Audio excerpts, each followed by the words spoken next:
feel like everything I do in the week is a little bit faster than that. So it always feels good to come slow down.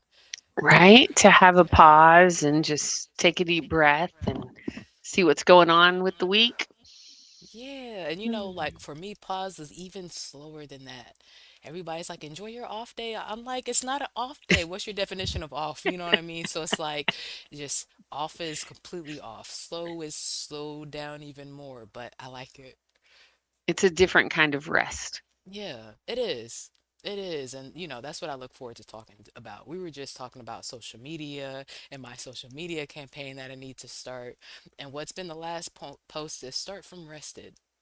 And that's all Right? they've seen for like a few weeks. And I guess they're like, she's really resting. And I am. I am absolutely, I'm working too, but resting, being intentional. But we're about to talk about the 7 different types of rest. But today I'm excited to talk about this emotional wellness with you. Right? Yeah. Yeah, we're talking about healing and resilience today, Mm, which I think is so needed in these times. yeah. And how was your week? Like, what brought you some Mm. healing and resilience this week?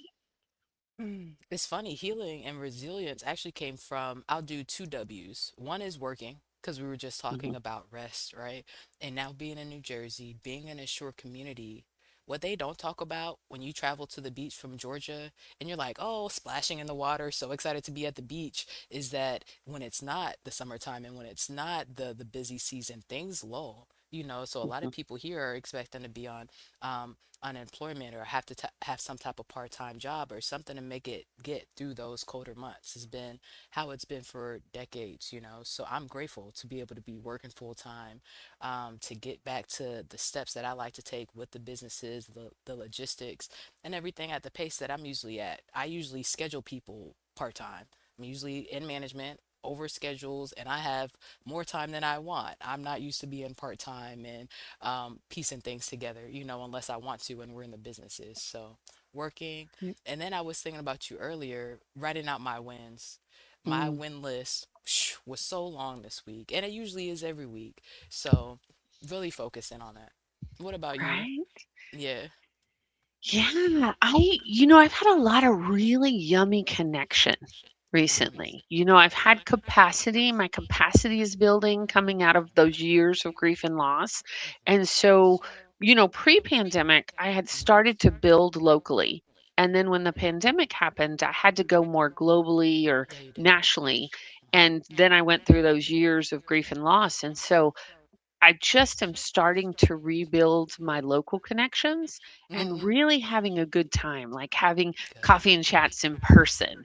Yeah. And Joe and I connected with friends that we hadn't seen in 5 years since Mm, right before the pandemic. And we had been to a Holly celebration, and mm, their picture popped up on my television screen. And I was like, I miss them. And so I yeah. just texted them and they were like, come over for pizza and wine. And Nice. which to everybody who listens and knows I'm gluten free, she made I was about to ask you.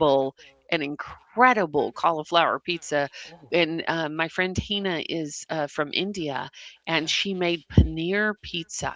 It was so stunning. I can't even put words to it. It was so good, I need you to go into your writing brain and think about the words to it, and we could talk right? about it in the show because I've been Right. thinking But we about should pizza do and the yeah, official intro and let's kick do it. this off, shouldn't we? Yeah, Let's do let's it. do it. Hey y'all, I'm Shannon Mitchell, a Black millennial entrepreneur, Amazon best-selling publisher, author, and all-natural product manufacturer. I'm a champion for your natural self-care, sustainable business care, and overall intentional wellness. Hi, y'all. I'm Christine Gautreaux, a white social justice advocate, an international speaker, coach, best selling author and publisher, and a dancing social worker who helps you upgrade yourself and community care.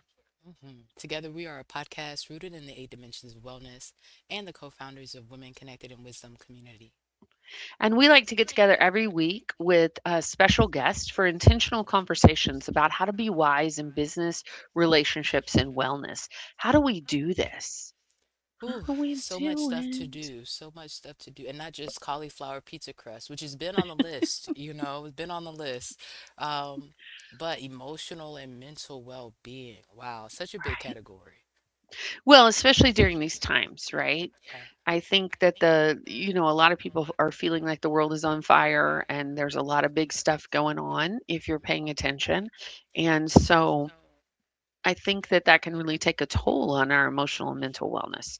And I mean, even just the weather, when you think about the weather, because Yeah. you're in New Jersey now, y'all just had a blizzard. Yeah, we How did. much snow did you have? 18 inches. You know, Right.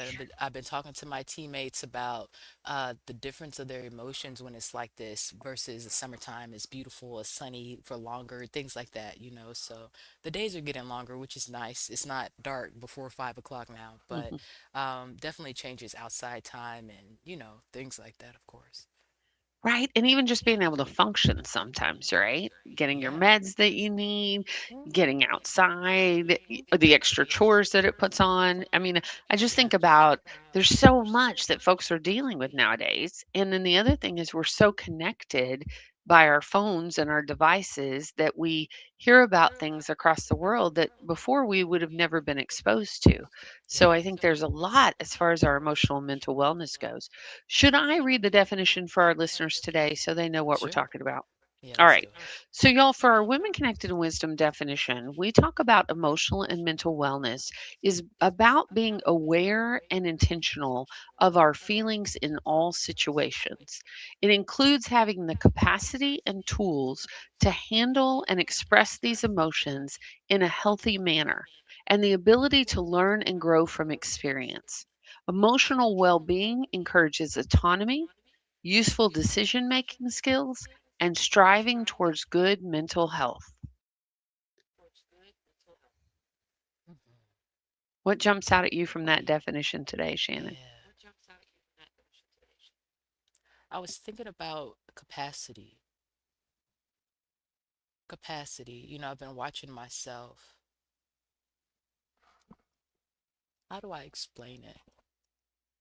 It's almost like when my best friend's mom passed away after my mom passed away. And how short the cup was for me to go any deeper to cry Mhm, from where to do from where to it was not there was nothing else to mhm, do. There was no more capacity basically is what I mhm, found out, you know. mhm. And not that I wasn't there, we were there together in the season and went through that together, you know, but as far as um flowery, light, as if this was the first time that I heard it. It wasn't that, you know. And so when we're talking Right. about all the heaviness of everything going on now, that's where I feel like I'm at. I'm like, and I've been used to hearing stories like that, and we've been used to dealing with this. And so Mhm, I check myself for being cold almost because I'm so used to dealing with so much stuff mhm, that I'm okay mhm. when stuff is not okay. And so I'm surprised when other people are so not okay. And I realize how not oh, I've been not okay. Like, yeah, this is where Right. we've been, you Right. know, and not to minimize it, but when we talk about capacity, and Mhm, our guest next week actually sent us this book, The Escaping Quicksand. I've been reading about it, and she talks about capacity in the same way I did in our book. How do you maximize your capacity, right? This is not to maximize and cover the whole globe with your book cover, right? We got readers that listen. So, you know, the book covers, like, we're not covering the whole globe and all of the news stories and all of this stuff with what we can hold, but how do you hold space for the stuff you find out about? You know, how do you keep your life as consistent as possible to stay as centered as possible so that you can show up where you're meant to be called and where your purpose can extend? That's where I've been living with it and what mhm. I've been thinking about recently. I love that. Yeah. I've been thinking about the glimmers and the micro joys and Yeah. ways to, in the midst of the big stuff, how Mhm. to have daily joy and Yes. really seeking it, whether Mhm. that's through nature, which is always one of my go tos, Yeah. or people or movement, all those things. So I'm excited to Mhm. have this conversation with our guest today. You Me ready to too. read her bio and bring her up? Yes, and what I would like to say before we bring up Harper, y'all, we have an amazing guest today. Is I love what we did, and we talk about Manifestation Mondays every now and then. With the origin of Women Connected in Wisdom and how we met, right? But I was so surprised how amazing I felt at the beginning of COVID. Yes, stuff was going on, people were sick, there were these stories, and every week I'll get off the call like, I'm winning. We're winning, like it because we were Mhm. keeping that list of wins, right? Mhm. So, me doing that this week definitely helped me stay in that place that you're talking about, because that was one of my wisdoms in action, right? This past season, Mhm. I want us to talk really lightly from psychology to social work standpoint. What are a few things that you would tell somebody to do when they're looking at the community that they see around them, whether it's digitally or in person, to help them with this? What are things that you do to keep you there? Right. Well, I mean, I think first of all, I'm a embodied coach and my background is as a clinical social worker. And my thing is really about being in touch with our body wisdom. And it's really like checking in with yourself. Like everybody has different capacity and when you're talking about media or you're talking about the sources of news that are coming to you, check in with yourself. Like some people, they need to read instead of watch it, or they need to limit it to a certain time of day. Sometimes, just being aware of when it's too much. So the next time you can pull back and it's not too much. The other thing is, what was that show? Do you remember that game show that used to be on where you could phone a friend?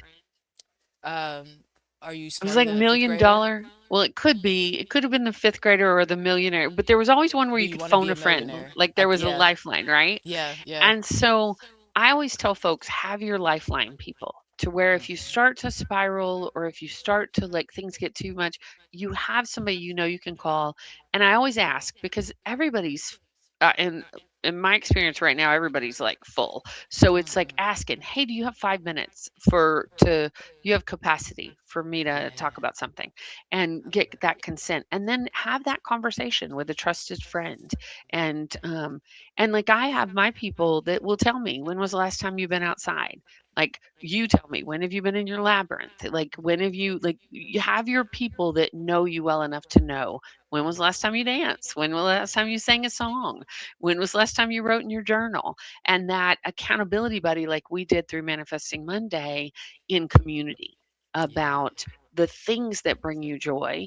Mm. And the other thing I've been telling folks is, I am so lucky that I have this tool chest or toolkit that has all these practices. And what I've been noticing this during these times is sometimes things that worked before don't work. Or I may need two or three of them in a day instead of one. And so that if it doesn't work, try another one. Try something else. Um, for me, music, like us dancing in, me putting on my Hmm. favorite song, like, and Hmm. I will, if I'm absorbing too much, like in the world, I will set it down and put on one of my empowerment songs and dance and shake it out. Nice. There is Nice. research that talks to us about that with nerves, with anxiety, with overwhelm, if you'll shake for 3 to 5 minutes, that's like put on a drum, put on a really good bass, and just shake. It will help it to move through your body. So that is one of the things that's always a go to for me. Nice. Yeah. Okay. Thanks Okay, for let's read this asking. That one. was a No, lot, but absolutely. I can get on that soapbox. Hey, and I'm an advocate for the soapboxes too. Okay, so I appreciate you. And we've been talking about it, so thank you for weaving those back Hmm. into this episode because that's so good. Okay, y'all. Today we have an amazing guest, Harper A. Bailey, the pen name for, let me make sure I pronounce her name right. Teyasha, the pen name for Teyasha Bailey, a public health leader and powerful storyteller. Harper was the first black woman to lead a prominent national women's healthcare nonprofit where she prioritized health, equity, and amplified the voices of underserved communities. Her first book, It Was Her, a memoir, featuring a foreword by renowned motivational speaker Lisa Nichols, invites readers into a deeply personal story shaped by loss, resilience, and transformation. The narrative unfolds through four sections: running, falling, sinking, and flying, which symbolize the evolution from survival mode to a state of healing and self acceptance. Welcome to the stage, Harper. Hello, hello. Happy to be here. Hey, Hello, happy to have you. hello. Hey. Ooh, when you think about what you do in those moments, I know we like jumped into a little bit some meat of our sandwich of a hmm conversation, right? What are things that you hold front of mind when you think about being healed and coming from a place of self-love and not survival?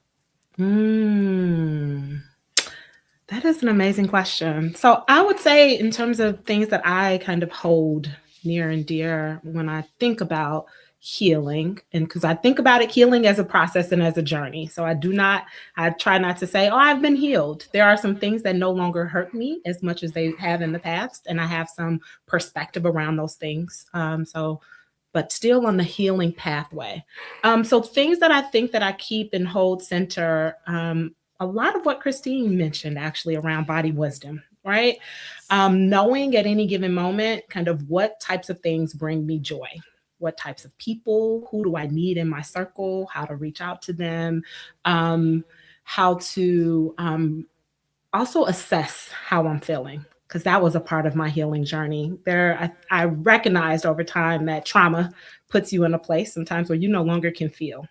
And I went through many years where I could not feel, but now I'm at a place where I have that embodiment. I also can speak about my emotions and where I am at any given moment. And I have tools. So the dancing is something that I like to do, and that works a lot. And the shaking, Yes. journaling. I've been a writer since I was 9, and so I always can find myself taking my feelings and my thoughts to the page, and that also helps me to stay centered and stay grounded. And then I would also just say my community. I check in and tap in with them often. So I look at my girlfriends, even my sons, my husband. So I'm very, very, very honored that I have a lot of family and friends that I can lean on. So important. Yeah. Love that. Okay, before we ask another serious question, I need Mhm. to know from all of us, what is your go-to dance song right now? Ooh, What you dancing to? What's bringing it? I would say, and it's a dance and sing, it's Stevie Wonder as. If Mhm. I Ooh. turn that on, I mean, that song takes me up and down and all the way around. And it's Yeah. just the beauty around just nature and the cycles and like the importance of love and how to really bring it to you. So that would be my go to. I can turn that Nice. on and I'm ready. Yep. Mm. Nice. I've been thinking about this question because we talked about it the other week, and I was laughing because I have a whole new playlist now. You sent me a playlist, but this playlist is from Coach Co. Shout out to Coach Co because she just published her book, right? One of our authors, y'all. And on her reel, she shared this God's Got Me, and that's been Mm. like in my mind. I've been playing like that's my song right now. So a little bop, Mm. a little yeah. I'm backed up. It's okay, and Right. I know I talked about being cold, and sometimes people are detached, right? I wouldn't say that. I would just say when I found myself there, and when I feel myself there in different moments, I realize that I'm holding the space that I can for everything that I can already. It's not because I don't care, or if I hear a unfortunate story, I'm not gonna know what to say about it. But it's because I Oh, am we where I lost am. you for a So yes, second. I feel a certain type of way about that. Am I losing? Hear me? Say it again, Shannon. We lost What you about for now? just a second. Yep. You're back now. I don't know where I was, but I was saying that um, that's what I do, what you were talking about, Harper, like a scan of where am I at? How Hmm. do I feel? And I've been reading Eileen Dillon's book, one of our authors. She helps with emotions, Harper. And she talks Hmm. about how our emotions are teachers. And I know that in concept, I knew that when I helped her publish her book, right? And when I'm upset or something is going on, I'm not thinking about, hey, this anger is your teacher right now? So that's what I've been working on. Hmm. Yeah. But it When is you all day, I right? know. I know. Right. So Hmm. when you think about the different phases that you walk through in your book, right? You have Hmm. the parts running, falling, sinking, and flying. Is Hmm. that something that you feel like you went through or like you go through every time you come around this cycle of when things happen? Mm. So I would say for sure that is the process that I went through in really reclaiming my wholeness and making my way back to myself. Right. The story onto itself really kicks off with the transition of my mom, which just knocked the air the out of my lungs, and just I When I tell you all, I thought my life was over when my mother crossed over. Not that I had not lost anyone before, but this woman, she was supposed to live forever. That was the conversation we talked about and that we had and the deal we had. And so when I wrote the story and really spending time thinking about kind of unpacking my healing journey with my therapist and other healing modalities, I realized that I was in the wilderness, what I call the wilderness, for 9 years, where I felt like I was still moving forward with my life because I know that's what my mom would have wanted me to do, but I was not at all in the position or did not hold the tools to help to process her passing, that macro grief and other things that had happened before she left. And so the story follows these different parts because it really helps you see that I spent a long time, even well before my mom transitioned, running from myself and my mistakes, things that hurt me, people who hurt me, situations that brought about a lot of shame and regret. But still running towards the thing, not realizing that I was also running from myself, which was a whole nother revelation. Falling, but always getting back up, right? But not staying down because it's like, that's not what we do. I was raised by some very strong women in my life that things happen, you scrape your knees, you get up, you dust them off, and you keep moving. We don't have time to sulk. We don't have time to do that. But they, now I know, also didn't have the tools to process. That was their way of processing what had happened. And once you fall multiple times and you keep running from yourself, you get to a point where your body, you just hit a wall. And so for me, that was the sinking where I experienced extreme burnout. All of the things, all of my tactics of running from myself, of getting the new job, moving into the next thing had really caught up to me into a way that there was no other way that I could keep going until I really looked back to see where I had come. And it wasn't until then where I actually opened up the treasure chest, where I had kept all the things that I buried in there, that I was able to really make my way back and see how I got to where I was at today and putting myself in a place where I could make different decisions, different choices, being able to experience my mom in the metaphysical, like that she wasn't available to me because I was so caught up in the loss and the grief. And I felt like I was able to fly and really come back. When I say come back to myself, I think that for me, I truly believe, and I say this every time, and I want people to know that I believe that wholeness is our birthright, that we all come into this world whole, whether we believe it or know it at all, whether we know it or are feeling whole right now in this moment. And life comes at us fast, right? It chips away at us. And sometimes you feel the pieces of your heart breaking sometimes, and you can feel very broken. However, wholeness is yours. It belongs to you. And it's up to you to reclaim something that already belongs to you. And so once you come and you experience, you get to a place where you know yourself. You can see the things that have happened. You have self awareness, because I think that's what we've been talking about a little bit, about really knowing who we are, how we show up. And there's alignment, right, between who we say we are and how we show up. Then we will still experience hardships in life, but we have everything that we need to be able to work through them, not over them, not around, but to go through. And so I do believe that that is kind of those stages, were what I needed to go through.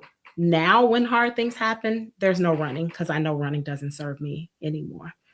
Um, I do have new tools that I can use. I have my therapist, I have my journaling, I have embodiment, I have my community, I color, I like to build. So I'm always assessing and thinking about ways to bring joy closer to me so that I can show up as the best version of myself. And that to me is like the biggest gift that I feel like I've ever been able to give to myself. Oh, I love that, Harper. I love that phrase you just said, ways to bring joy closer to me. Mm-hmm. Yeah, that's gonna Mm-hmm. be my wisdom in action. Hashtag keep joy close. Yes. Yeah, and I did start coloring again. I have my little. Good. Let me show y'all. I got my little the pastels. Okay, the Mm-hmm. pastel. Mm-hmm. My sharpener, because you need a sharpener. Okay, you need that's a big Yes. blaze just in case have a little variety. But Mm-hmm. I love that you color. Absolutely. Yeah. Yeah, just ways to bring the wonder and the awe back into your life. So a lot of things that feel like, oh, as a little kid, I used to enjoy this thing. Hmm. Bringing those things back, I think it just lights me up. I love Lights me holding up. on to them. And that's Hmm. what I was gonna ask. And Christine, I want to know your song too, because I realized that we didn't ask your song. Um, but Harper, I was gonna ask, do I remember? I don't think, nope, I think I went to Christine's song. So if I remember Harper, I'll ask you. But I'm here. Christine, I do want to pass it back to you because I asked Harper a question before I asked you your answer. That's What's your okay. song? I always have a playlist of songs, but my friend Yeah. Lynn Roberts out of Colorado sent me this song about a Mm, week ago and said, I heard this today and thought of you. So I have mm. been, first of all, that just warmed my heart. And then, second of all, it was an awesome bop song. It's called Grateful, and it's Okay. a Mm. grateful song by Shift to Abundance. And it's Hmm. really, it's fire. Like I've been doing Nice. my exercises to it in the morning. Yeah. And then the other one is Living My Life Like It's Golden. Oh, Like I classic. love that song, right? Classic. Philly Classic. from And Philly. Yeah. so Yes. so those two I've been like going back and forth to, just Hmm. bringing, music brings me joy. And Hmm. so I have a couple of playlists that I use on the regular. Yeah. Hmm.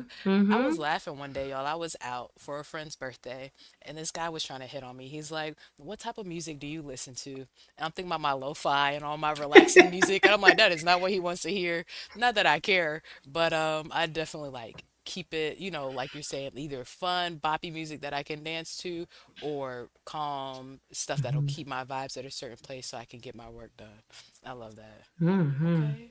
I love how you said wholeness is your birthright. This season, we were talking about abundance being birthright, Hmm. right? So, those two things are part of what I love sharing stories like yours about, sharing resources like yours. Because not only writing a book and sharing your story, sharing what it used to be like, so you know what it's like now, but also how you got this forward. I would love for us to talk a little bit about Lisa Nichols.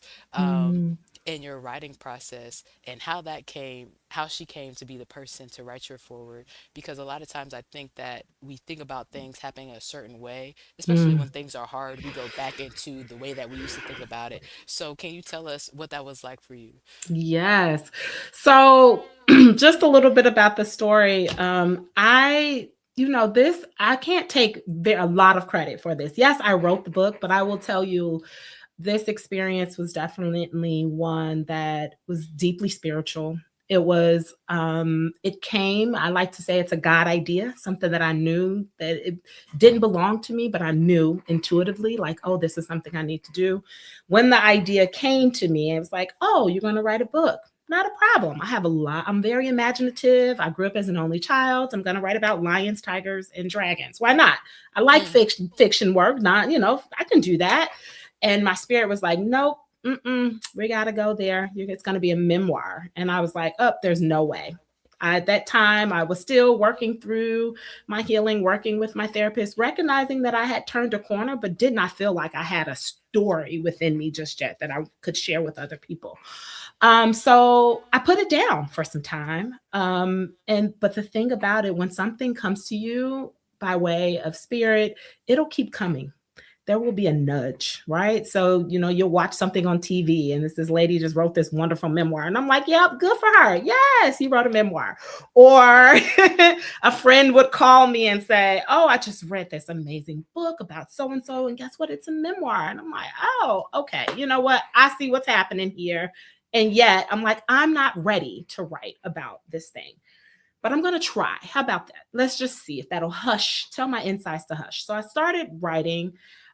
It kicked off with the first chapter with my mom, which is a boom. It's a doozy. I knew it. The story had to start there. She's such a big part of my life. I couldn't get through the first months, 4 pages in. I was like, there's no way I'm going to be able to write a story. Boom, close the book, keep it moving. Maybe 4 months go by. I wake up and I am a vivid dreamer and I was yelling out of my sleep, I will do it. I will do it. And I'm yelling at my husband, like, what is going on? I was like, I just got in a fight with the ancestors and I'm literally breathless, y'all. I need you to know, like, it is a thing. got out barely with my life, within an inch of my life. I lost the fight. The ancestors told me I have to write this story. I don't know how I'm gonna do it, but I gotta write it. Period. That's it. So I ended up gifting myself a writing retreat at my favorite hotel in Chicago. I wrote a dissertation. I'm a writer. I can do this. I can do it. I went in with the goal to leave with an outline for the book by whatever way I could get there. I need y'all to know I checked in on a Friday morning, and by the time I left, I had the full outline in my hands. When did you That's leave? I left Sunday Mm, afternoon. I sprung for the late checkout. I was like, I need all the time. mm, But by Sunday morning, I had the outline. So the chapters and everything that you all see today, I had those in my hand, like how it would start, how it would end. Some of the titles, I could not believe it. When I left the hotel, I was like, okay, I know I need a plan. In order to write this thing, the only way to get it done, I have to have a plan. So I said, you know what? I'm going to do 3 writing sessions a week, 1,000 words each time. That's all. Create this ritual. So I had a beautiful ritual and plan of how I would go about it. Because I knew the ancestors were very involved, I put together an ancestor shrine. So I had pictures of my loved ones who had crossed over that I would pull out. I had a candle I would light every time. I always had music. Sometimes it's Kendrick Lamar because I was feeling feisty. Other times it's Billie Holiday. You never know. I went all over the place. But I would also journal every time. And so I spent time mining through my journals, my very first diary that I still have from the age of 9. And it dawned on me, and I saw Lisa's name in one of my entries. And I looked up and I was like, could she be the foreword writer? I was like, nah. But it stayed on my heart, like, okay, maybe there's something here. There's something here. And I ended up reaching out to one of my aunts who I talk a little bit about in this story. Some time had went by. So I was like, I had it in my heart that I wanted Lisa Nichols to write the foreword. I had no idea how I was gonna make it to her. I had followed her story, like many of us, was a fan, watched The Secret, all the things. And I was mentioning to my aunt, like, yeah, I have another God idea here. And I'm just like, I'm gonna put it out there. I kid you not. My aunt is on the phone and she's very quiet. She's like, that's very interesting. She's like, I don't know if you know this, but Lisa Nichols used to be on our platform at our church when she first started out being a motivational speaker. And I was like, no way, no way. She was like, I think I know some people who might work with her. What? So that was lesson number 92. I would say one, but number 92, that I want people to know that when our dreams are placed on our heart, these desires, they're very real. You have everything that you need to bring that thing to you and to make it happen. Everything, right? And there's no dreaming up that I could have done to this. I look up a couple of weeks later, I'm on the phone with someone who used to be Lisa Nichols' chief of staff, who was still in touch with her, who was, from the minute I met her and told her about the book and what the book was about, she was like, wow, you're a new writer and you're looking to get someone like Lisa Nichols. Even she was like, okay, very ambitious. But once she understood the mission and what I was looking to do with the book, and that I saw this being much bigger than just a book and a story, but that this was a story and an invitation for others to see themselves in between the lines. Yes, I would be the person sharing and bearing my soul, but it was an invitation for others to also see themselves. It also is like a part of a larger dream to open up a healing center with different modalities all under the same roof. So she understood, like, oh, this is a big thing. And I think Lisa would be interested in that. Fast forward, you guys. I still don't know how I'm going to get in front of Lisa, but I'm like, it's okay. I'm out there. Everybody knows it. I am a person that writes affirmations on my mirror. I called Lisa's name every day, y'all, for a good 6 months. Lisa Nichols is the foreword author of my best-selling memoir. And I said it every day. You look up December of 2020, so it's 2025, 2024. Lisa is doing her one night only, one woman show on Broadway. I follow her on Instagram. She's like, this is such a big thing. I'm like, oh my God, I'm having a big thing too, Lisa. So I felt like we were just connected in that way. I get a call from her colleague and friend saying, hey, Lisa's having this big thing. It's in a week. You should come with me. This is a good time. There's a big party. This is the time to get your answer, to talk to her. And I'm like, still, how am I going to get from her from this? Again, still trying to do the technical thing, right? When you're manifesting, you're like, oh, how is it going to work? The how isn't your business. It has you no, no, no, no. That stay leaned in on the intention, right? And the desire. Let the universe, let God work out the details. She was like, I got you. Don't worry. I'm going to send you the link. We're going to the show. We'll be in it. I got scared, y'all. I need you to know I had a moment because I was like, this is too easy. How is it that I went from not at all knowing how I was going to get to this woman to knowing someone who knew her to knowing like that I'm going to actually be in the same room with this woman? Like, how? But still, she's on the stage. I'm over here. How is this going to work? Get the tickets, go to the VIP party. Lisa Nichols, she comes, the show is amazing. She shares like 8 stories. Some of them we've heard, some of them we have not. And I mean, she's on the stage the whole time. She's changing clothes. She's doing, and I mean, I'm inspired from the moment she just gets on the stage. And I'm like, oh my God. And I have my manuscript with me. I still don't know exactly how I'm gonna get this thing to this lady. We go to the party and Lisa comes down the staircase looking like a goddess. She done changed clothes and she tells the speech of a lifetime. She's like, y'all, I need you to know this thing has been on my bucket list. I was, I never knew how I would make this happen, but I always knew that this was going to happen. I'm going to tell everyone in this room. And at this point, y'all, I just felt like Lisa was talking to me. She was like, if there's anything on your heart, anything, any desire, anything you want to do, it's yours. It's already done. Just go make it happen. She's like, 2025 is your year. And I'm like, yes, it is. Mm-hmm. Yep. Okay. That's it. I'm getting to her. I don't know what I have to do, but I'm gonna make it happen. And I still didn't have to work hard because when I tell you, the same person who ushered me, got me there, took me straight to the front of the line. When Lisa was on the red carpet, I got a chance to meet her. Her and my aunt were talking, and I was looking like my aunt knew her the whole time and never said anything. Like, oh my God, oh my God. Got a chance to talk to Lisa, put in the ask, and then work with her team to make it happen. And when I tell y'all, I still marvel at how that happened and that I got a chance to, after she hit the red carpet, for her to come and talk to me and like hold my hands. You know, when you talk, you think about like, oh my God, when you meet your superhero, are they going to be everything you thought they would be? She was that and a bag of chips, like held my hands. And she was just like, did you see yourself in my story? Did you? I mean, just so warm, Mm, so yum. like she could see the dreamer in me and she was like, go for it. Like you got it. You got it.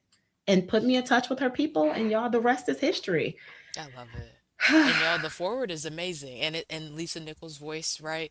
Yes. And we talked about Harper, you being an amazing storyteller. You could tell the difference. You know, Lisa did not. This was not her opportunities to tell her story. She has those opportunities. She supported you and shares why she wanted to do the forward.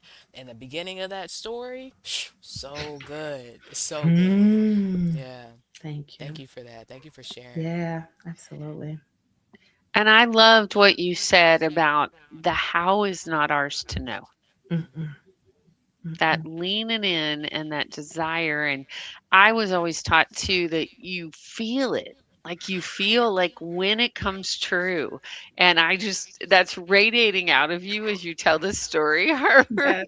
Like the Yeah. joy and the Mm-hmm. awe. Like there's an Mm. awe to it. Mm-hmm. And, um, and I really resonated when you said how nervous you got. So Yeah. I've been really lucky in my opportunity to be invited to some big things. And I always say yes. Like I'm always obedient and say yes, but then I Good. freak out afterwards, right? Then I get a really big freak out. And we have one of our authors that I called one time after one of these opportunities, and I was having a freak out, and she said, "Christine, they have welcomed you. Mm. Now I want you to welcome yourself." Yes. And I still have that. I still coach myself through that because Mhm. I think it's real, and I don't think we talk about that enough as women sometimes. Is Yeah. like our dreams. And wasn't it Marianne Williamson that said, you know, we're more afraid of our light than we are of the darkness? Hmm. That when our dreams are like right there, that can be really scary. And so Mhm. having those tools in practice to welcome ourselves. And Yes. it seems like you're like, no, that wouldn't happen, Christine. If this showed up, like I would jump. But it is very interesting the way we roll as humans, that Mhm. especially when it's out of the norm, I found. When it's out of our comfort Yes. zone, it's our learning zone. And I wonder what you ladies think about this. I saw a post that was talking about the difference between difficulties lived through and Mm. difficulties chosen.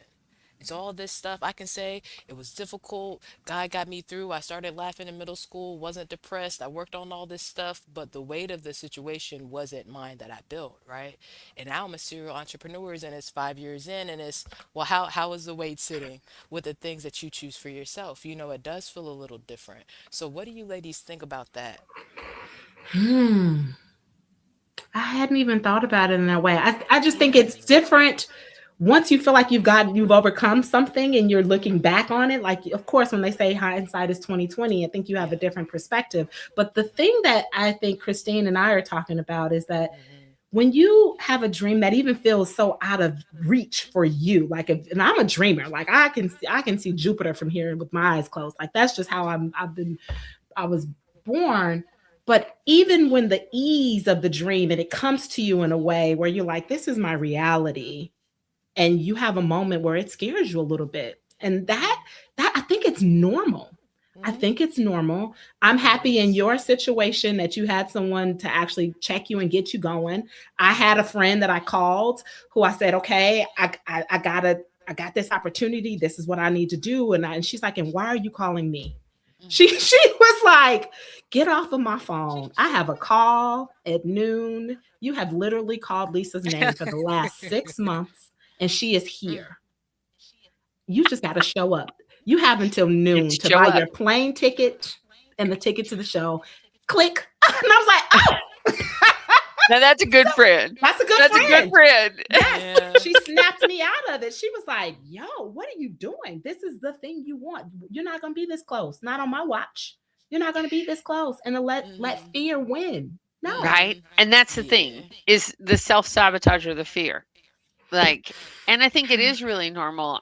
You just, when you said Hmm. that, Harper, it made me think of my husband when we had gone through a corporate layoff and we wrote down everything he wanted in a job. We wrote, I Mm. mean, some things I didn't agree with. I'm like, what are you saying?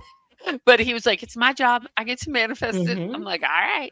And because at the time he had a female colleague that he was really struggling with, and so he wanted he to work with an all male team. Well, he's married to a feminist and he has 2 daughters. And I was like, "Excuse me?"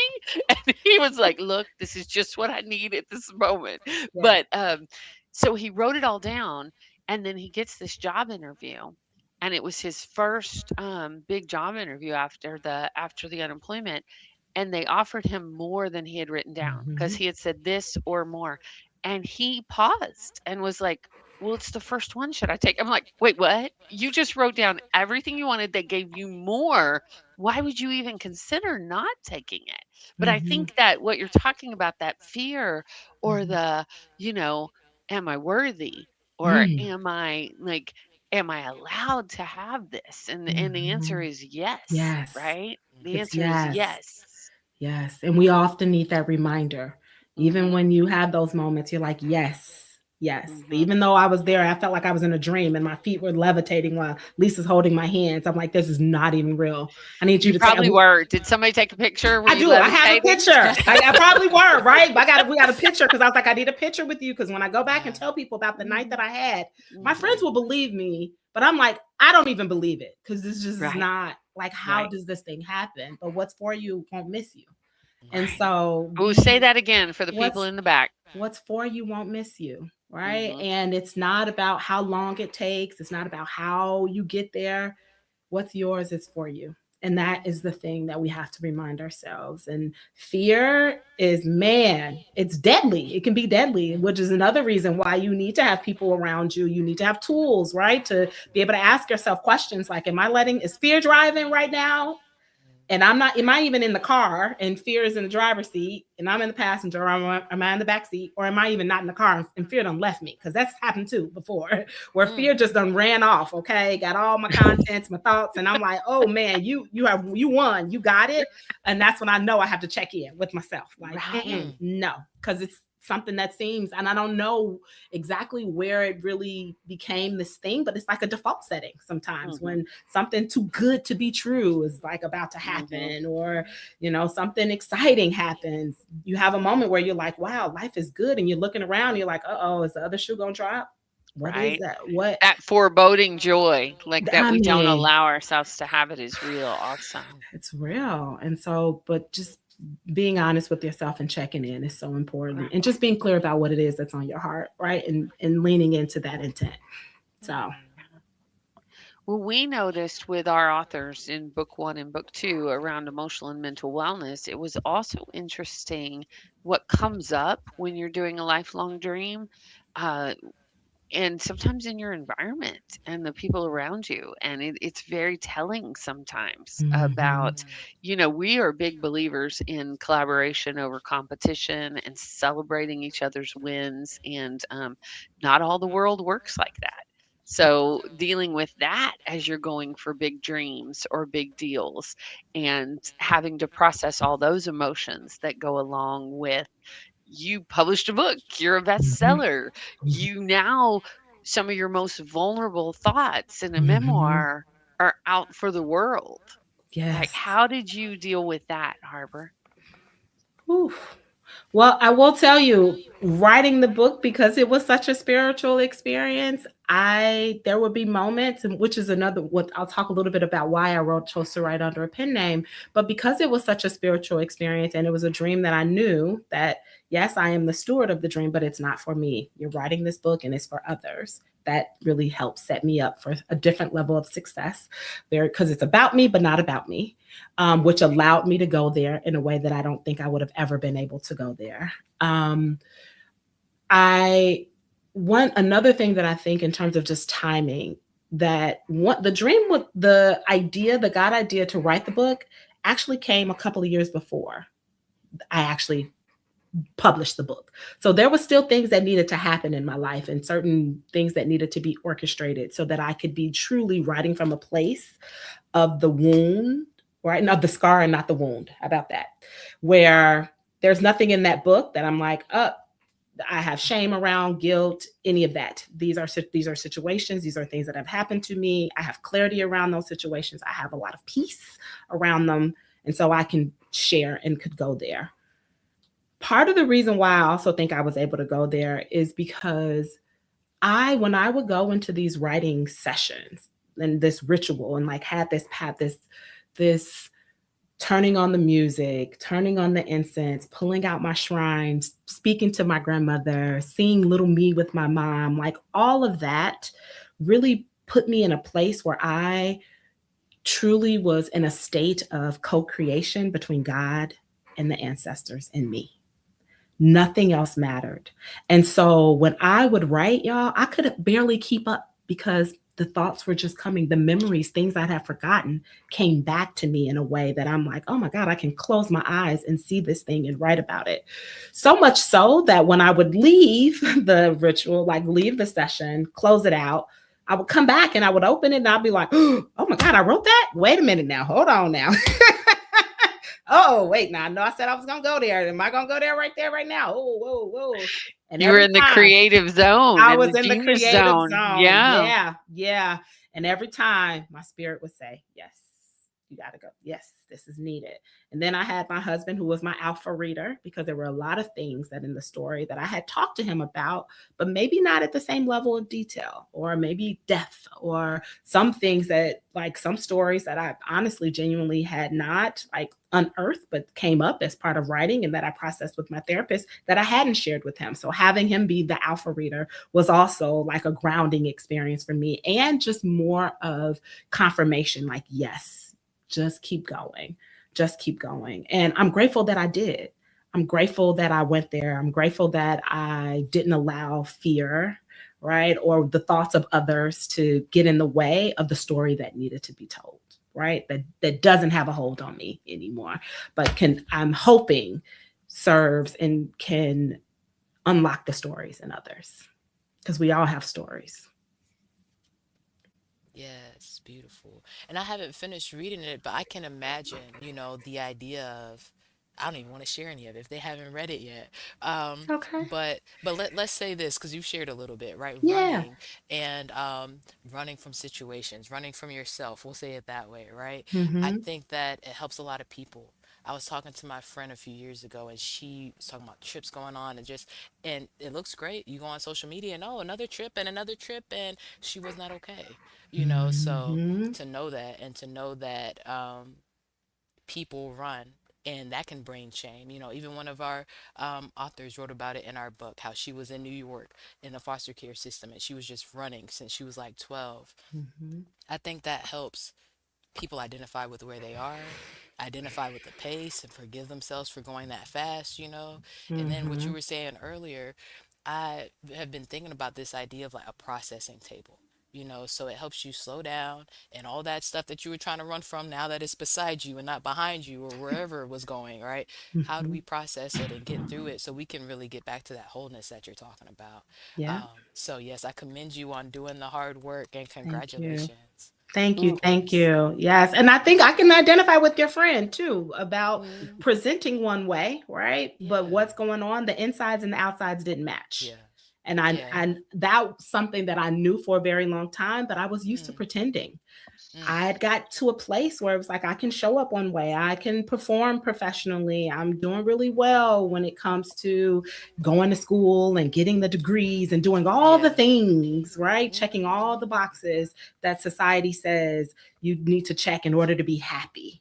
But Mm-hmm. happiness would show up, but for just 2 minutes at best. Mhm. And then it would leave me again, and then I was stuck with all of the things of like, okay, Mhm. now what's next, where's the next Right. mountain, because I was just so Mm-hmm. used to running. And so now having this, have letting people see that, even if someone presents and looks as though that they have everything together and that they're well, you got to check on your strong friends. Okay, check on the people who look like they got it all together and got all the answers, because chances are they probably are. Chances are they might be doing a lot of masking. Chances are they don't believe that they can be in a place where they can be soft and allow themselves to come undone. One of the stories that I think I kept telling myself over and over again, it was, if I fall apart completely, would I have what I need to put myself back together? Mm, That was my biggest Ooh, fear. that's a powerful question, right? Mm-hmm. Would I That was, have what I need to put myself back together? yes. mm, And the answer was yes. But you're not reconstructing who you used to be. You're right. actually constructing the person you say you want to be, right? Mm-hmm. And who you truly are, who God made you, right? Right. That is what you're reconstructing. You're starting from the beginning Mm. Yeah. in order to go forward. And so So important. here we are. Thank you so much for sharing. Yeah, thank you. So, of course, I shared mine, based on what we talked about. And this has been something that is something I keep constant. And when you do that, I feel like sometimes it's almost like gratitude. I one year I was in high school, and the lights had just been cut off, and they came back on. I was like, I'm so grateful for the house, we have lights. And the next day I think the water got cut off. I said, I forgot to be Mm, grateful for the water. Like, how can you stay grateful for everything? There's just so many blessings, is what it really is, right? And that's how I mhm. feel like it is with joy. So I'm gonna stay on this really intentional, keep joy close, because I Yes. had gotten away from looking at the wins. We're talking about logistics, but what about the joy? That's my wisdom and action for Mm, emotional and mental. What about you, ladies? I love that. Thank you. Whew. Yeah, I think that the way that I'm able to keep joy close is I stop chasing joy outside of myself, Yeah. and stop Mm. looking everywhere else, and actually learned how to become the joy. Yeah. And Mm. so I think that's the piece, knowing what lights me up and Hmm. being able to bring that to myself over and over and over again. I love So, that. And So yeah, that sounds you would hashtag it and say become the joy. yes. Oh, I love that. are Hmm. you saying that that's what your wisdom in action is? Yes, it's to Okay. become the joy. Yes. Okay. That way Mhm. That's another way of keeping it close, right? Yeah, Right? Because you are it. It is you. You guys are one and the yeah. same. Hmm. I love that. I've been thinking Mhm. about it like pouring more. You know, we talk about pouring from a full cup. So when a lot of stuff is going on, I'm like, okay, just like Christine said, let me add two or three things, however many I need to the list. Maybe I need more than one, you know, but I love how you said become the joy. Mhm. What about you, Christine? What are you working on this I week? don't know. I'm sitting over here thinking because I love all these joy ones, but I think I'm gonna add in a hashtag dance more because Mm, our talk about music and singing inspired me, and that is always my emotional and mental wellness. And yeah. Joe had a minor back strain, so we haven't Oh, Zumbaed in a couple of. We just had to take a week off, and wow. so I'm feeling a little bit of a dance deficit. So I've got to Yeah. dance more this week Mm, for that for Mm. me. yeah, But dance on behalf of, right? Yes, Like, I was going to say, yeah. who's dancing with you in spirit? Yes. right? Yeah, yeah, Joe, I Hmm. hope your back feels better soon. I know y'all love to Zumba. And that's one of mine too, Christine. I've been dancing and listening to, Mhm. these playlists that you and Co are inspiring. So I appreciate you ladies always. Mhm. And Harper, I know we talked a lot about your book. We talked about Lisa Nichols. We talked about um, a little bit about your surname, but not about why you decided to have one. And I have a question about your nonprofit and like to take it into business because, like we Hmm. said, the strong friends a lot of times don't get to have these conversations. And I Yeah. would love to know what it was like. But first, the surname. What made you choose Harper A. Bailey? Yeah. So my pen name is actually the name of the daughter that I never had. Mm, Mhm. And I'm a mom of three boys, and mm, when we were pregnant with my second child, I was like, oh, I gotta have a girl. We're gonna be a girl. It's gonna be a girl. I had the name Harper Ava Bailey. Then mm, got a boy. Okay, that's fine. yeah, The yeah. third baby comes, it's a boy. Okay, put the name to the side. As I was writing and really just kind of experiencing this very spiritual um, kind of like I feel like teleportation back into my past, right? But with the help of God and the ancestors, I Understand. realized when I was in that space, I wasn't a professor, I wasn't a consultant, I wasn't a mom, I wasn't even a wife. I was just free. And I was like, you know what? I want to wrap this up in something that's so special. And I want to use a pen name. And some of my favorite authors actually use pen names. So I've been, like, oh, this would be a great way to pay homage to them as well. And my spirit was like, you already have the name. You already have the name. And so Harper Ava Bailey, that's who I Wow. am. Oh, I I love love that. that. Will Mhm. you tell our listeners how to reach you and how you work with folks these days? And we're going to have Yeah. it all in our show notes, but we want you to say it in your voice too. Okay, so you can check me out on my author website at harperabailey.com. I'm also on Instagram, building community, sharing wisdom, and talking about the things that I'm into these days. So you can find me on Harper underscore A Bailey on IG. In terms of just my work and what I do outside of being an author, I work as a consultant, work with a lot of healthcare organizations, do a lot of public speaking, strategic planning, and I am, excited to be um, able to add author to my long list of accomplishments. And I'm excited to, at some point in time, be able to move more fully into my creative space. The thing about birthing a baby is like you get more ideas. Once you give birth to something that's so beautiful, you're like, oh, I want to go to labor over and over and over again. So I have all these ideas and they're like fiction works. And I'm like, oh, I already have this series in my mind that I want to start creating. And also, when I released this book, I had a vision around the audiobook and really what I wanted it to be and to be an experience, like a movie in your ears. So working on that and getting that out there in the world and having it be scored by producer and all that fun stuff. So, because I know people like to experience, their books in different ways. So that's another project. So be on the lookout for that. So more exciting things ahead, but I'm just Oh my happy to be gosh, able that to is so good. be out here. So good. Yes. Yes. I love that. Thank you so much for your work in the world. Thank you for putting your story out here for others. And we are just so grateful to be connected. Yeah, thank you for having me. And thank you to both of you for creating a space for people like me to come out and share my story, share my wisdom, what I know and what I don't know, because we're all on this journey together, right? And so I just Yes, think we're. it's so important to have spaces like this for us to connect and learn and unlearn and relearn again. So Mm. kudos to both of Absolutely. Well, you. Thank you so thank you much. so much. And we will put all your info in our show notes so our listeners can find it. If you're driving, jogging, whatever you're doing while you're listening to the podcast, no worries. Just go to womenconnectedinwisdompodcast.com and you will have it right there. So thank Yes. you, Harper. We look forward Thank to you. staying in connection and just we're so grateful. Thank you. Thank you. Absolutely. So good. Hmm. Mm, mm. Yes. I love hearing other authors' journeys too. It Hmm. just lights me up. I love being surrounded by authors. And now Hmm. I have authors send me their books. It's like I could have a whole library of people that I know. They signed them. I've talked to them. Like I know them in real life. Like that's So the cool. little nerd. Shannon is like, shh. I was reading this book this week. Like, I was, yeah. Right? I was Right? gonna say above the moon, over the moon. That's the expression. I was over the moon about it. So Mm, yeah, I love it. I love it. And we just yeah. have so many cool resources for people, that have gone through big stuff and they have wisdom to share with our listeners. So I Yeah. hope folks take advantage of that. And that's what I was thinking about. She was talking about a God idea, and that is how I think about this podcast. We were Hmm. talking about it, and you were like, what should it be on? I already knew because God already told Hmm. me the eight dimensions of Hmm. wellness. He said Hmm. everybody needs to hear about it.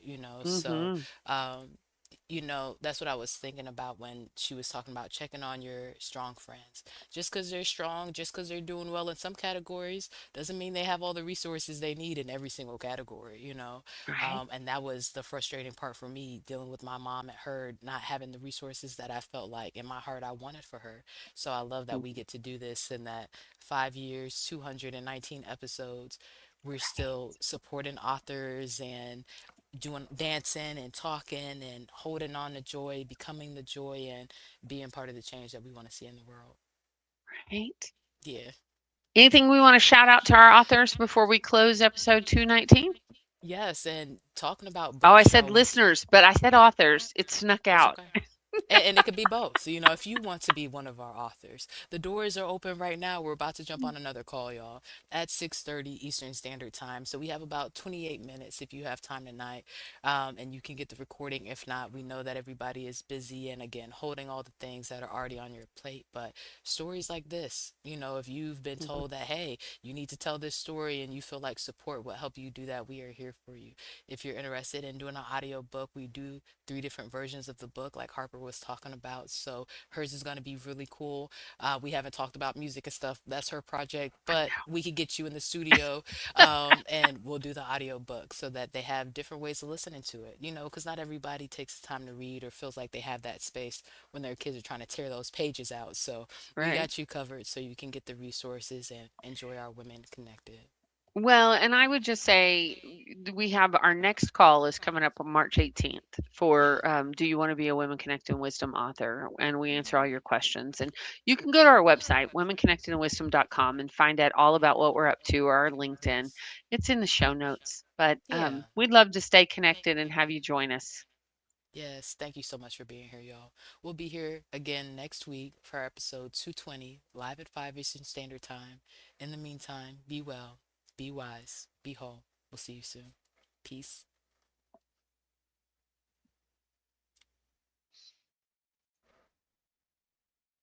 Oh.